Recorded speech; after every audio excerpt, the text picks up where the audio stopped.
Hello, my friends. This is Lynda Lippin, and welcome to the Pilates Goddess podcast.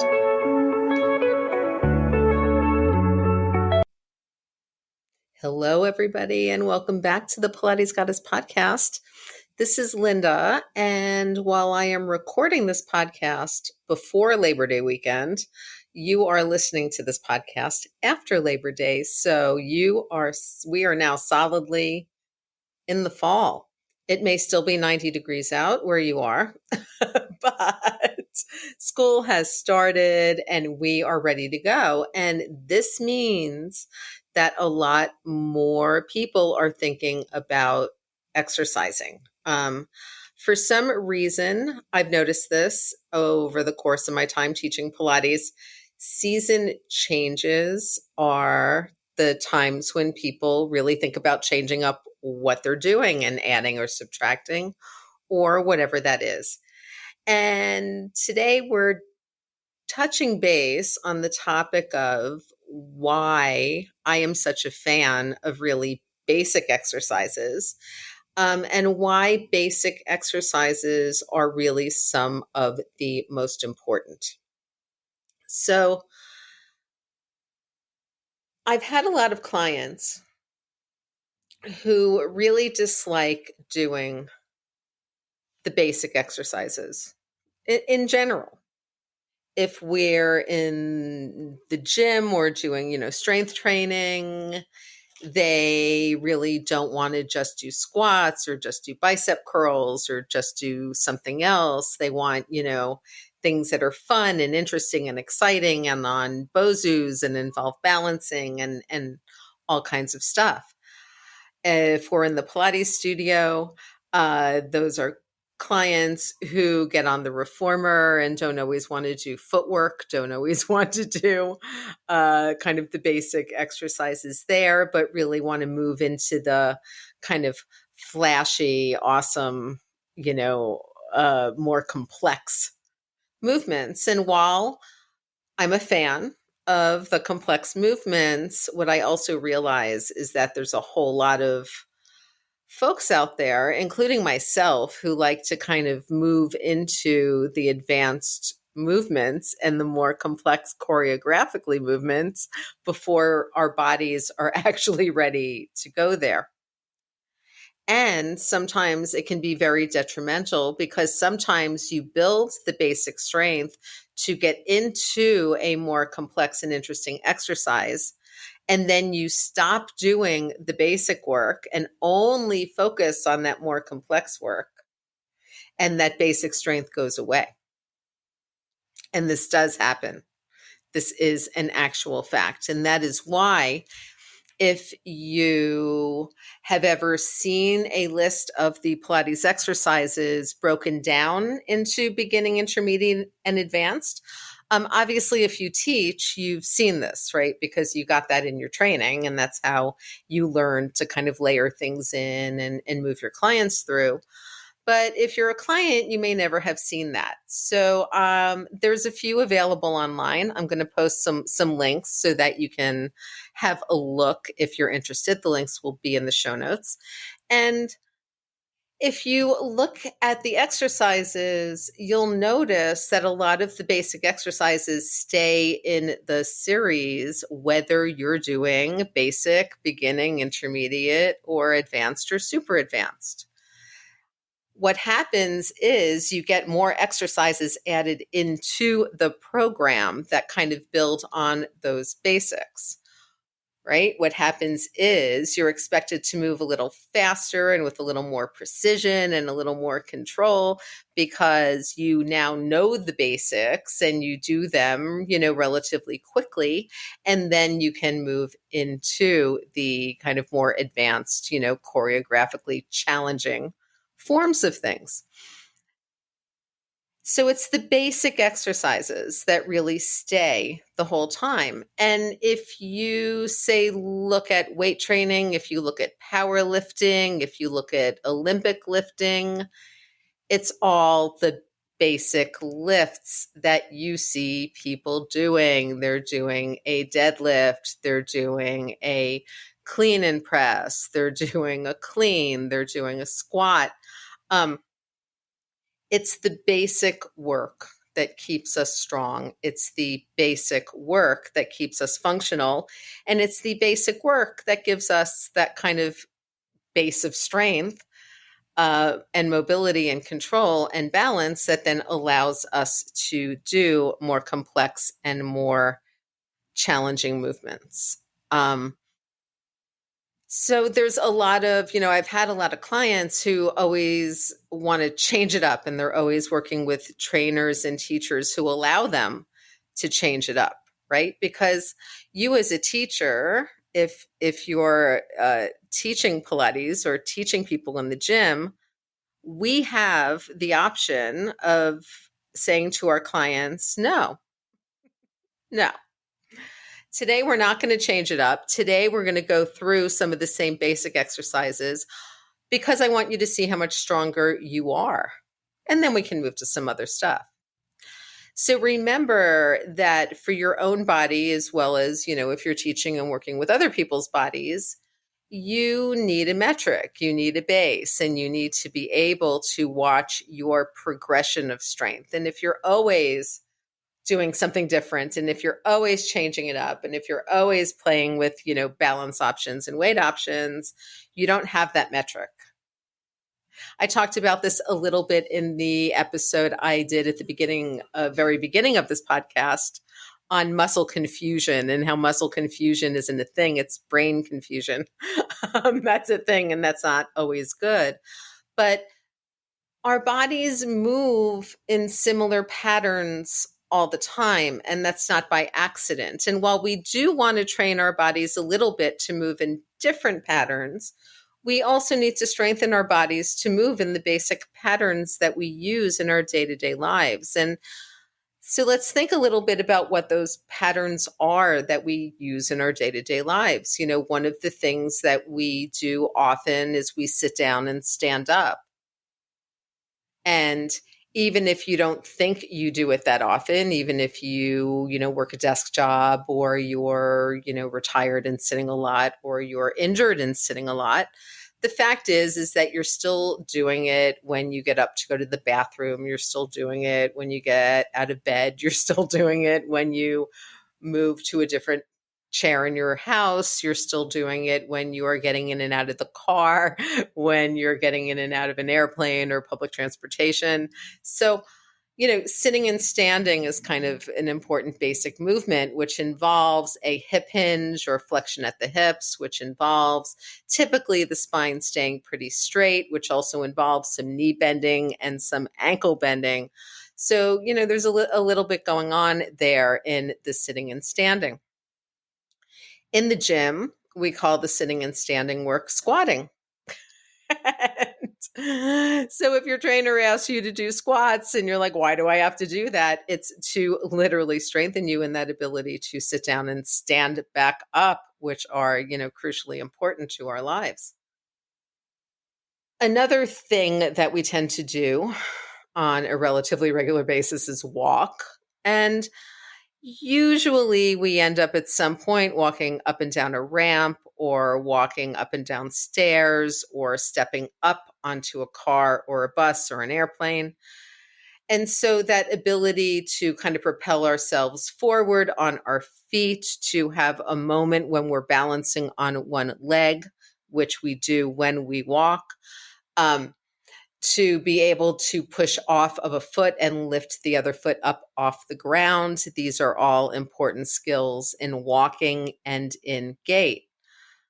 So you'll see exercises that involve these, right? You'll see things like walking lunges. You'll see things like lunges. You'll see things like step ups.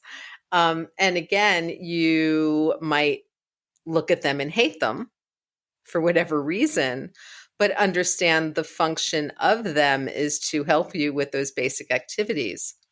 In the Pilates studio, we do standing footwork. We do footwork on all of the equipment. So we do tons of versions of squats all over the place, including on the wall. And we do a fair number of versions of lunges and step ups as well, especially if you're working on the Wunda chairs, and there's versions of those that, you can mimic easily at home using a chair, like an actual chair. So again, basic skill involves one leg now going into flexion and moving forward, involves a little more hip extension on the other leg, involves, some different muscles. Another thing that we often do is go from lying down to sitting and to standing.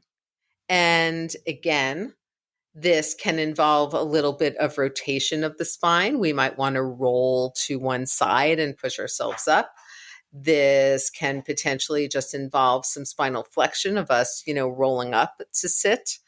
This can involve some arm work of us pushing back through our arms to propel our torsos up. So again, here's where, some upper body strength and the ability to push and to push off, the ability to find the middle of your body and your powerhouse muscles enough to give you the rotation to push yourself off, a little bit of upper body strength, a little bit of lower body strength, right? And suddenly you're up. So we also need to do things like carry bags. We need to, even if you're not, say, living in New York City like I do, where we schlep things in bags all the time. We all have the reusable shopping bags. People carry purses. We do all kinds of things. But, we need to be able to carry things. Even if you drive and live in the suburbs, I'm sure you go to the supermarket at some point or to the mall at some point, and you have to get those heavy bags from the shopping cart into the trunk of your car, and you have to get them back out from the trunk of your car and into your house or apartment. In that same vein, we also need to be able to pick up objects and place them above us, right? We need to be able to put those groceries away, which potentially involves putting them on a higher shelf. We need to be able to get things up and down from the closet and from high places there. I used to joke with my clients in the gym and the Pilates studio when I was working at Parrot Key and Turks and Caicos that, you want to be able to pick up your bag and get it in the overhead compartment. And frankly, if you're Amtrakking or on a train, you want to be able to pick up your bag and get it in the overhead compartment. So, there's tons of need now for the ability to pick things up and to move things. In the gym, we call that a deadlift. We also have plenty of ways of working that with springs within the Pilates studio. Okay. And with, bands and other things, if you're working out at home, it's all, pretty easy to do. But again, that ability to pick things up from a low place, to potentially grab things from a high place, and to control all of that movement with the center of our body, crucially important skill. Now, there are a few skills involved, of course, in carrying objects or lifting heavier objects in bags. They will involve your biceps. If you're picking up a bag and bending your elbow to lift it up, that is a bicep curl. That is a movement that you need to learn and need to strengthen, right? If you are doing anything that involves kind of opening your chest and straightening your arms, which, is, again, another important skill, then that's involving the back of your arm, right? And that back of your arm, those triceps, you not only like to have them toned, but so that they look okay, but you also need them. Those are the muscles that help you push off from a chair. Those are the muscles that can help you control a fall. Okay, there's a lot. And those muscles work together with all of the muscles in your back to kind of hold your collarbones open, to keep your rib cage open, to stop you from slumping forward. So again, super important to keep these things strong. A little known fact as well is that it's the lateral muscles, especially in our hips, especially at the outside of our hips and the inside of our thighs, that do the most for us in terms of stabilizing our pelvises and our knees, not just in side to side movement, but in walking and in walking on unstable surfaces. So I used to tell a story that I'm going to tell now, where I would have clients who would show up in the Caribbean and they would immediately start going on long beach walks because they figured, walking on the beach is fabulous. It's great exercise. It's beautiful. But they would forget a few things. Number one, beaches slope. So you need to walk the beach a certain amount in one direction, but you also need to walk the beach a certain amount coming back in the other direction, because chances are one leg is going to be a little bit lower than the other one as you're walking. You're also walking on an unstable surface where sand slides, right? So there are going to be times when the sand slides under you a little bit, where you might not have as sure footing. And if you already have some like pre-existing back issues or some pre-existing hip issues or knee issues, this can kind of throw everything off. And in fact, that's when I used to get a lot of people in the Pilates studio in the gym, was after they were experiencing some hip pain or some back pain from doing beach walking after either not walking a lot or being used to a treadmill or, concrete. So a lot of the exercises that we do that might seem like vanity exercises or seem silly, where you're doing, say, side lying kicks or the good old inner thigh lift or anything like that, those exercises are actually super important because we need to keep those muscles strong so that our legs and our hips can take a lot of the impact of instability, as opposed to our backs taking on all of that work. So again, we're looking at basic exercises. I mean, lying on your side and lifting your leg up, standing up and lifting your leg out to the side, doing side step work where you're just stepping to the side and stepping to the other side. All of these things will help strengthen those muscles and strengthen them in good use. Okay.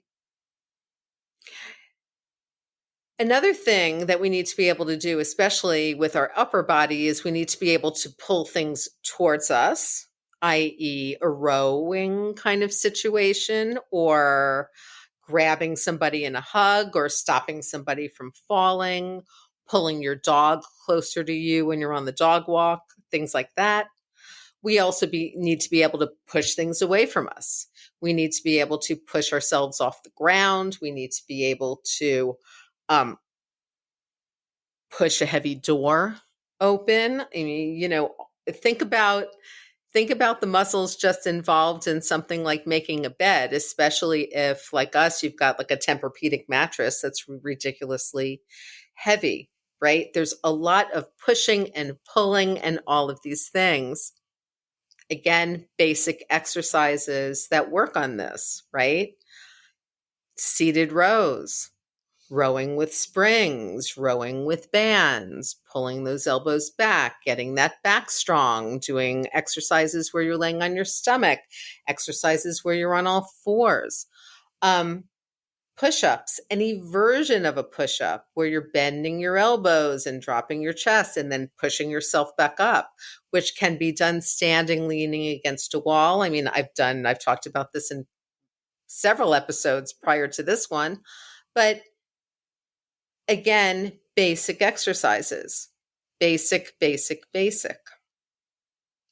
My thought is always that if you don't have the basic exercise down, and you can't progress on the basic exercises, and by progress, I mean either do more of them, add some weight or resistance to them, and keep it together, then I really do not recommend trying to add anything to that exercise. I don't recommend adding a ball or a bozu or some kind of unstable surface underneath you if you're not finding the stability to do the exercise just standing on the ground or laying on the ground or sitting on the bench or sitting on the chair, whatever that looks like.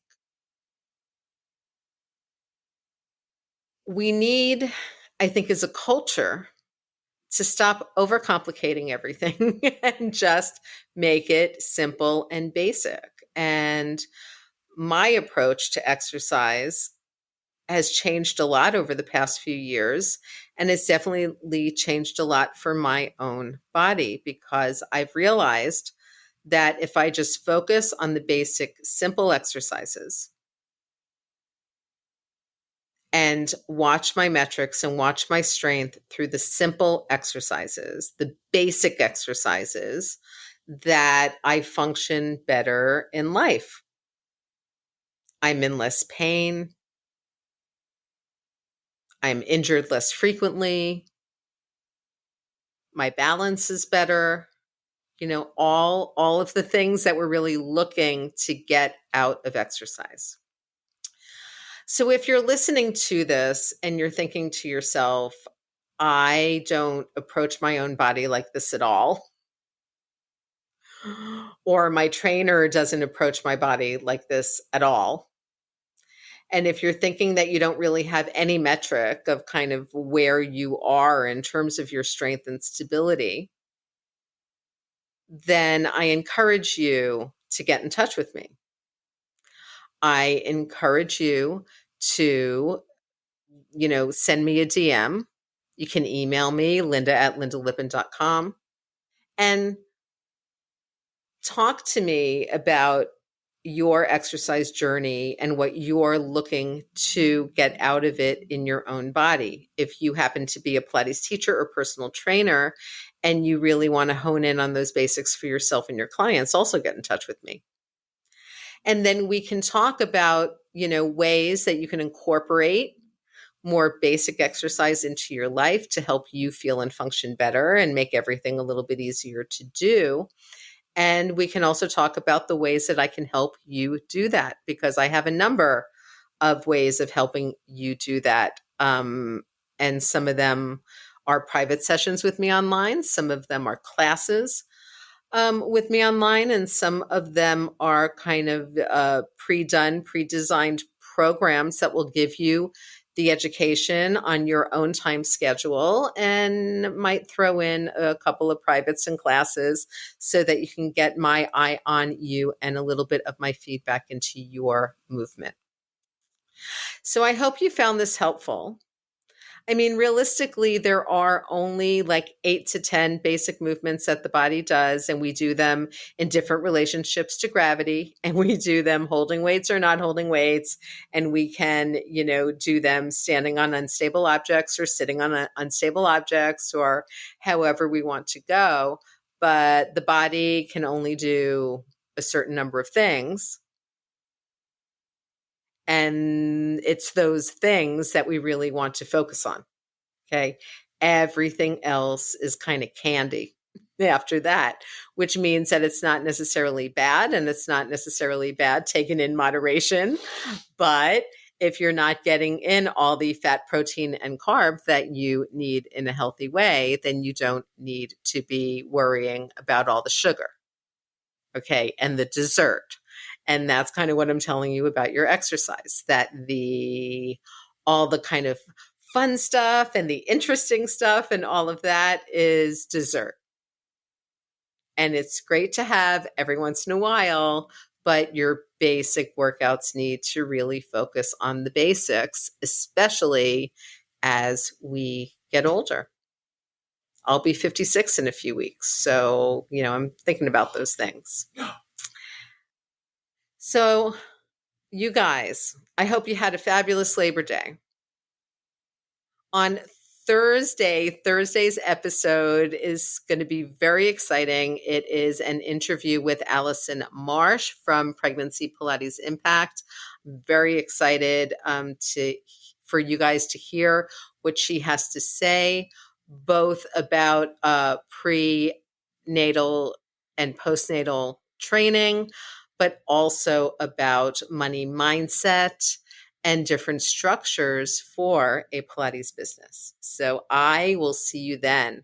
Once again, if you are enjoying the Pilates Goddess podcast, I would be honored if you would take the time to go over to Apple Podcasts and or Spotify and leave a rating and a written review.